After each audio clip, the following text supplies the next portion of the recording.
Hey YouTube, welcome to another episode of News in 2 Minutes, bringing you the news that you need to know every day. Let's begin. Experts with the Organization for the Prohibition of Chemical Weapons have arrived in Syria for the first time, where they have been given the dangerous task of trying to destroy a country's chemical weapons stockpile while in the middle of a progressive war zone. Israel's prime minister has stated that the country's position has not changed and that the only way to peacefully stop Iran from developing nuclear weapons is to combine tough sanctions with a proven and credible military threat. The Prime Minister addressed recent talks between the US and Iranian presidents, saying that America should not be deceived by the offers of a peaceful nuclear program, and that Israel would act alone to stop the Middle Eastern country from acquiring nuclear weapons.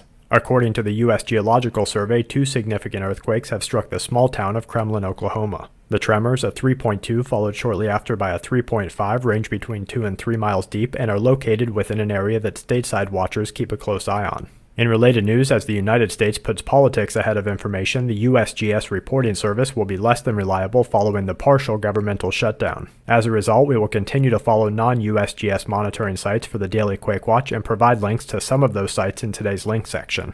A popular Japanese fast food chain is purposefully moving its ingredient growing operations near the Fukushima nuclear power plant, a place where both farmers and residents have fled for the rightful fear of nuclear fallout. Federal and state police in Mexico have rescued 73 suspected kidnap victims near the U.S. and Mexican border in northern Mexico. Anti-military protesters are demonstrating in Cairo's main square in Egypt for the first time since the military removed ex-President Mohamed Morsi from office following some of the largest protests that the world has ever seen. The Postal Service, seen by some as an indicator of national economic stability, has defaulted on a health benefit payment by over $5 billion.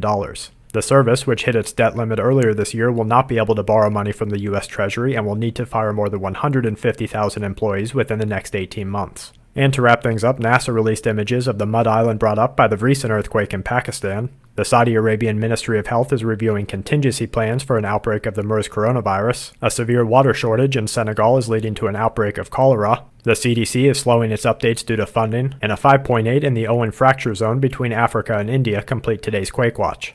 And that's it for this episode of News in 2 Minutes. Check back tomorrow for more news that the aware need the most. This week's News in 2 Minutes is brought to you by shtfplan.com, where even the officials go for news, and sqmetals.com for all your precious metal needs.